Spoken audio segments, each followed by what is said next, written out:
Thank you for staying with us. As inflation increases, the value of Nigeria's currency worsens. As it stands now, a dollar to a naira is about 1,400 and to a pound about 1,600. While at the unveiling of the Nigeria Economic Summit Group 2024 Macroeconomic Outlook Report, CBN Governor Olayemi Kadoso highlighted measures to strengthen the Naira and crash the inflation rate from 28.92 to 21.4%. Although the unification of exchange rates and floating of the Naira by President Bola Ahmed Tinubu at the inception of his administration are part of the bold moves to reform the economy, it still remains unseen to many Nigerians the result. Well, joining us in the studio is the CEO Finance with Mukhtar Mohammed. Good morning. Good morning. Welcome. Thank you. Now, this matter of the Naira against the dollar, we see reports in the papers this morning that manufacturers are saying that there will be a general hike in the prices of commodity because of the continued fall of the value of the Naira against the dollar, talking about the US dollar as it is. And another paper was saying that the CBN is seemingly overwhelmed as it is, because one is wondering what really is happening. We are putting policies in place, but that is not reflecting in what we see. It's not the reality of Nigerians, so to speak. Is the CBN overwhelmed? What really is going on? Well, we didn't get here overnight. So we shouldn't think the CBN will be able to solve our problem overnight. Okay.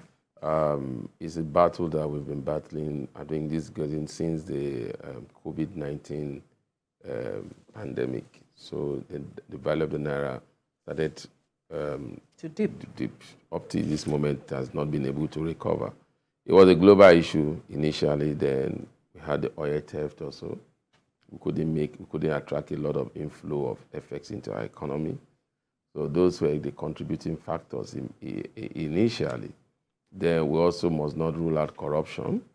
A lot of Nairas were now being exchanged for dollars, kept in their houses.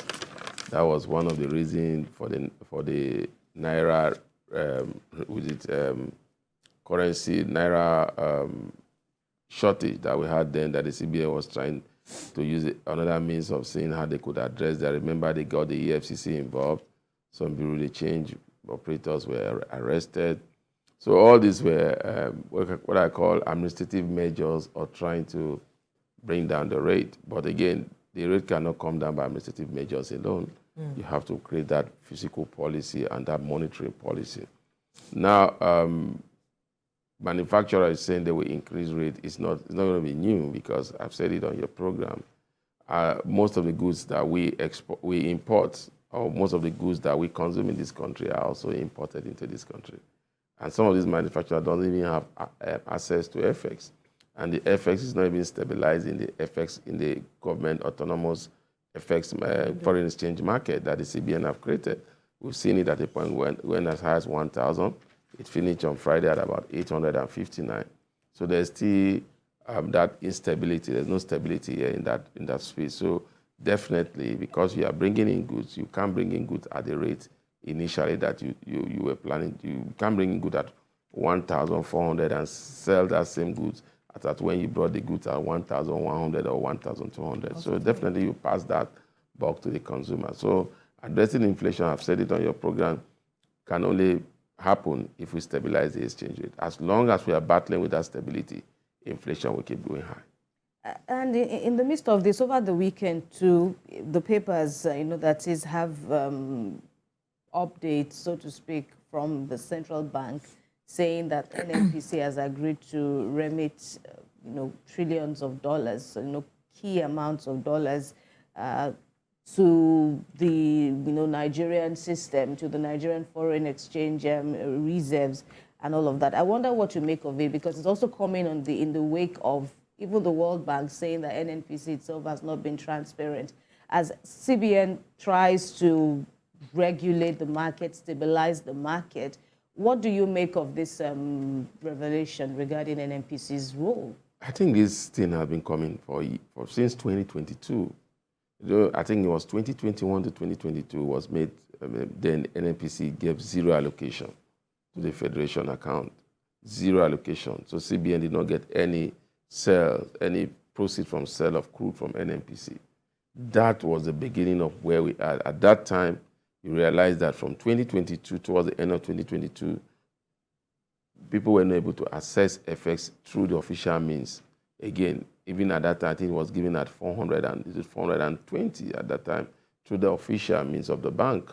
Then school fees were not being, travel allowance were not being made, and then they said it was because of NNPC was not remitting and we didn't have FX. Remember, the Mefele CBN management team came up with the RX 200 to attract FX into the economy. They came up with a lot of schemes. They did direct intervention. All this did not work because the key driver of FX into the Nigerian treasury is crude oil sale. And once you are not attracting, at that time we have the oil theft, and also the CBN was not even, NNPC was not even remitting what they had. So I think transparency in the part of NNPC has been there for a very long time. It didn't start today. I think what we've seen in NNPC is that the government has not been able to sanitize the oil sector. And they need to do that fast. And especially now we are complaining of NNPC, even when NNPC is not a limited company, whereby it took a foreign organization, attractive organization to tell NNPC to produce to release its audited report. These are things that they are supposed to do as when due. Immediately, they're supposed to release their audited report quarterly. So there's a lot of transparency issue with NNPC. The same NNPC have gotten a $3.3 billion from Hemsley Bank to facilitate stability in the exchange rate that they are going to borrow to the CBN. The same NNPC, today we are hearing that even the crude oil swap deal was still going up to November. We had about $755 million that were exchanged for the crude oil swap deal. And that was an attempt that we said was no more. We are no more doing it. So, and you've removed subsidies. So what's the essence of doing those? Still swapping those. So there's a lot of issues surrounding NNPC. And I think if President Tinubu wants to get it right, he needs to address NNPC issues. Are we on track? Are we on track to that, getting to that era of transparency with all the recent changes that have been done in NNPC? Maybe, but again, the changes were just in the area of board change. And you know how much power does the board exert in the operation of NNPC? Right. And that is one. And if you say you are remitting about, I don't think they have $1 trillion to remit into the treasury. Yes. If they do that, then the exchange rate will definitely fall tomorrow. But I don't think they have that. I don't think they have that amount, because if they have trillions of dollars, why are they going to borrow $3.something billion? So let's wait and see. But I totally agree with Cardoso when he said the Naira as it stands today is undervalued. That's where my next question. I agree with that statement. Why? Because there's no how that the Naira should be exchanging for 1,400. It's all boiled down to speculators, and speculators will continue to speculate because they are out there to make money. Now, when you talk about a free economy, when you talk about floating of the Naira, when you talk about true capitalism, market forces determine which way. And if you are trained, you are floating your currency. This has been the argument for those that were against the floating of the currency. They said you cannot leave your currency to market forces. Nowhere in the world currency has been left to market forces. But again, if you need to do it, you have to intervene to make sure that your currency maintains stability. Now, it's in that intervention that is a bigger challenge for the CBN. I think maybe they didn't know the enormity of the kind of liquidity that they need to intervene in the market. Remember, before now, every week, before Mefele management suspended or was it cancelled, the intervention through the Bureau de Change. Yeah. Every week, $200 million were released to Bureau de Change. That was what was keeping the exchange rate at what it was at that time. And when you remove this, another market was not created for them, whereby those investors, I keep saying, those small businesses that just need $500, $1,000, $3,000, $5,000, $10,000, they were the one patronizing the Bureau de Change. You took that market away from them. You did not create another market for them. And you did not even give the Bureau de Change. You took the market away, and you did not even create a competitive market again for the Bureau de Change. You came with the import-export window, which is today the autonomous foreign exchange market. But you came up with that market, and that market did not have enough liquidity to maintain stability. So it's a big challenge. All the CBN is fighting is bring in liquidity. Remember, before now, they said the Minister of Finance said we were going to have about $13 billion that was coming into our economy, but he didn't tell us how that would come in. The CBN came up and said they entered an agreement with NNPC. We thought the 3.3 billion would come in immediately. It didn't come in until maybe a month ago. And when you look at the backlog to the banking sector alone, to the banking sector, I said to the banking sector, we are not talking about the airlines. We're talking to the banking sector. Oh, you have a backlog. To clear some, according to the CBN. Yes, you have a backlog of $7 billion, and you're able to just address $2 billion. Remember that when you saw the Naira, the market in the parallel market stabilize, was at a point like if the Naira was gaining the parallel market, was during that intervention. Yes. So immediately the parallel market realized that they don't have the kind of liquidity to even be able to clear off that backlog like they said. Then we saw the Naira deep again. So it's all about the fight for liquidity. And again, the market forces seems to have more liquidity. I don't think so in reality. What I think is that the demand side in the parallel market, especially for the low-end users, the SMEs, those who are traveling out. Yeah, those are traveling, school fees, seems to be much. Yeah. And the CBN, banks no more give traveling allowance, bank no more give school fees, no more pay school fees. So that pressure is what is happening. We are seeing that the Naira keep going up. I mean, the dollar keep beating the Naira. Now, how do we address those issues? If by tomorrow I can assure you, the bank said, okay, you know what? You can get school fees and traveling PTA from the bank. I can assure you this rate will definitely come down because you have created a competition. But at some point, when people could even get these PTAs from the bank and the travel allowance, we still had that level of you see that it was not much because again at that point when you're saying that was that banks were not able to address all those needs. Right. At the time the banks were able to address all those needs, remember there was a time the parallel market was even cheaper to access than the banking. At the point the parallel market was doing 365 and the bank was doing 369. Right. Those are the type of competition you need to create. Now I keep asking and I'll keep asking, why have the CBN not been able to get the bank into having their own sector of bureau de change? Why can't I walk into a bank like it's done everywhere in the world to access FX with my relevant document if I want to transfer at the go rate at the autonomous FX market? What did it take to get that done? I don't know. I don't think it should be rocket science to get that done. Right. But if you are owing me, maybe that's the problem. If you are owing me 7 billion and you're able to pay me only 2 billion, I will not be ready to put my FX on the line. Remember, most of these FX are customers' funds. Right. That the CBN was telling the banks, okay, you pay, we'll give it back to you. They created the window, you were only able to apply for FX through the CBN. They created a digital platform where you could access FX. And then you in turn tell the bank to pay, but you did not remit that money to the bank back. Remember, up to this moment, the CBN are the ones that normally receive FX anytime from the federal government, where the sale of crude oil goes directly to the CBN. When the major marketers are want to put in FX into the market, they go through the CBN. So you have not given the bank's only FX the bank has to keep is those FX they access from their customers. Right. And their customers are retailers. Right. They are not those industrials that could access and bring in that last chunk of FX. So there's a lot, but if you look at the bank's earnings, I keep saying, if you look at the bank earnings, especially the big four banks, the tier one banks, they seem to have a lot of FX offshore.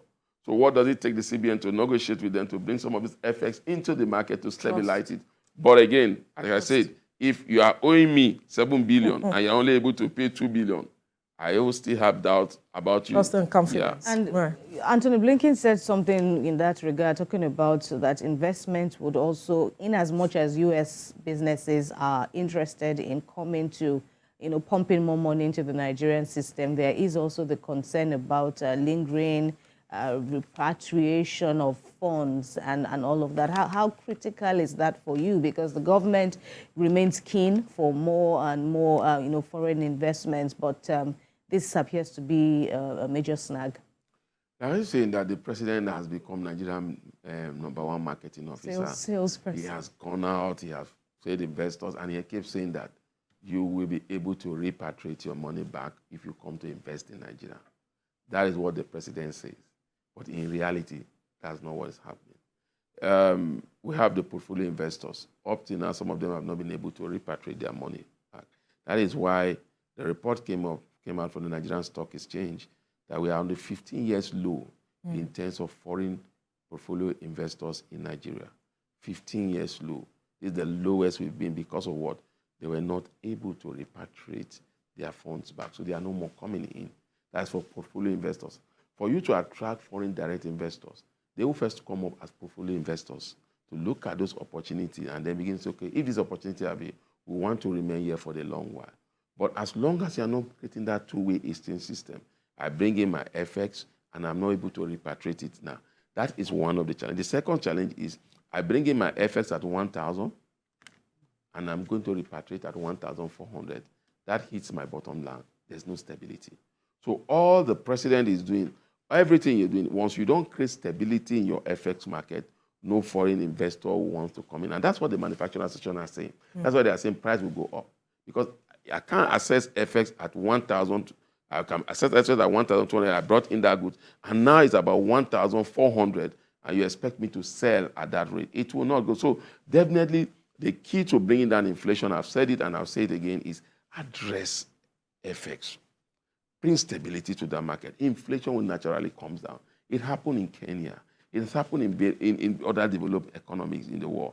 What we need, the pressure we are facing now is because over 80% of what we consume in this country is imported into this country. But are we not seeing the handwriting on the wall for us to really address these knotty issues that you have pointed out? You see, they are not knotty issues because we've let it linger for too long.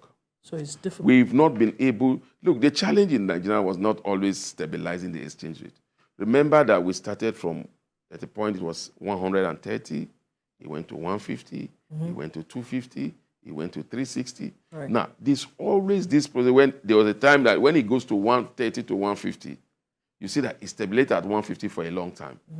Once there's an external shock in terms of like what we experienced in terms of when President Buhari came in, I remember, we're doing, I think it was 189, between 180 to 200, during that the tail end of Goodluck Ebele Jonathan tenure. And when he came in, because price of crude has gone reasonably low, the price of crude at that time was about going as low as $30 per barrel. We saw the exchange rate, the exchange rate went high to 250. And the president then said he was not going to devalue the currency. At that time, the World Bank and others were saying, look, the Naira should be exchanging for 250. At that time, we were doing the managed exchange rate. And immediately he came in, he said no, but it took a while before he agreed, and he took it to 360. But before he got to 360, remember that it has moved to 505. And when the then acting president met with the CBN governor, they now came up with the import-export window. And that what brought it to 360. It was there for a very long time. Then COVID came. We lost it all. We couldn't control it up to this moment. Now, COVID came again, there was shortfall. Have some level of stability. Yeah, those stability. See, we always do the short-term measure of maintaining stability, but we don't look at the long-term implication. Okay, what causes this instability? There was an external shock. What causes that external shock? We're not attracting enough effects into our economy. How do we start attracting that effect so that we won't get to that shock again? Let me give you an example. When the economy of the world went on war recess in 2008, the exchange rate was still stable because at that time, that was during President Obasanjo's time, our reserve was about $100 billion at that time. And crude oil went up to as high as $120 per barrel. But we had the war chest to maintain it. So we were able to maintain stability in an exchange rate, even at the time that the market was going through, the world economy was going through crisis, because we had a robust reserve. But as it stands now, we don't have a robust reserve. So we are seeing those challenges come in. The CBN cannot intervene because even if you look at the CBN auditor reports, you realize that if you look at the auditor report, their obligations to payment and everything, you realize that they don't have more than $3 billion. So on what grounds is the CBN governor saying that this year we'll see a decline in inflation to 21.4%? I think he's doing that based on, if you watch that statement, he said he will see an decline to 21.4%. And then in the next statement, he said that we'll stabilize the currency. So it's tied down to stability.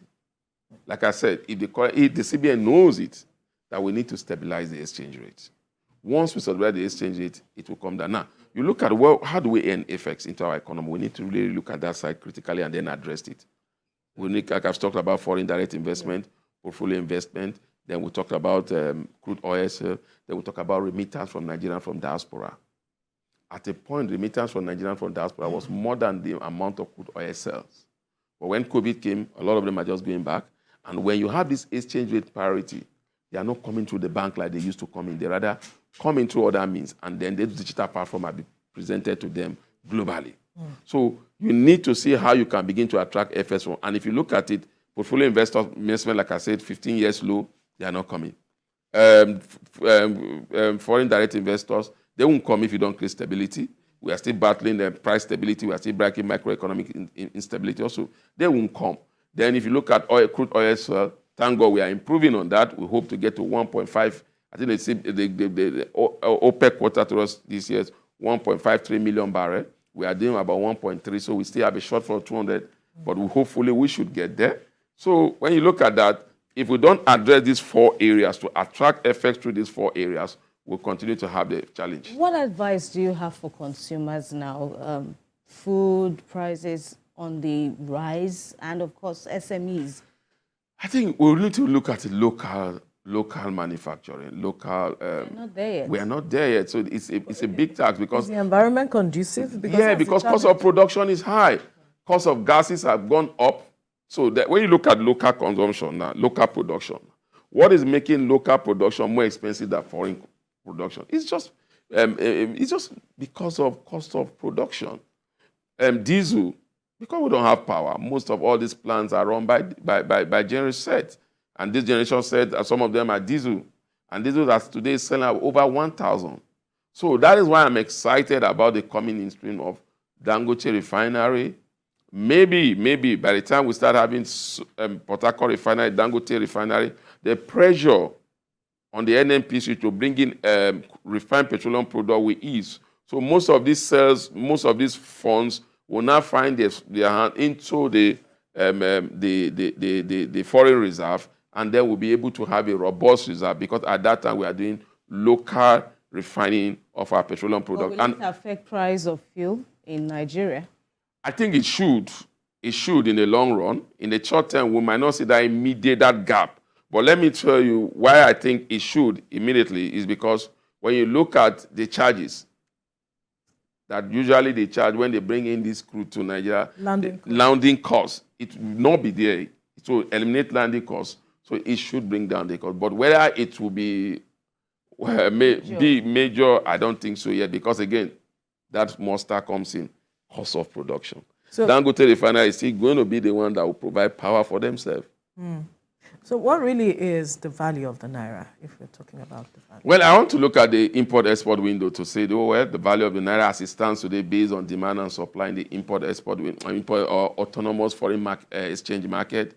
I think it should not be more than 850. I still stand to be corrected. I think the Naira as it stands now is grossly undervalued. Even on the official rate, sometimes it gets to 1,000. That has to do with the supply side, the demand side. And you see that sometime before the end of the day, it gets back to 800. And I think the CBN also have said it through the National Assembly. I think they packed the exchange rate at 800 Naira between the Naira and the dollar, which I think is probably reasonable. But what we are fighting now are market forces. Market forces will always take advantage. And that's why most people were saying, don't float the Naira if you don't have the liquidity because market forces are speculators. But if you have those liquidity, you get their hands burned. All right, let's leave the conversation here now and hope for the best. Thank you, CEO Finance with Mukhtar Mohammed, for your time on the program. Thank you. Thank you. You're still watching TVC Breakfast. Let's take a break. When we return, we'll bring you the news update. Stay with us.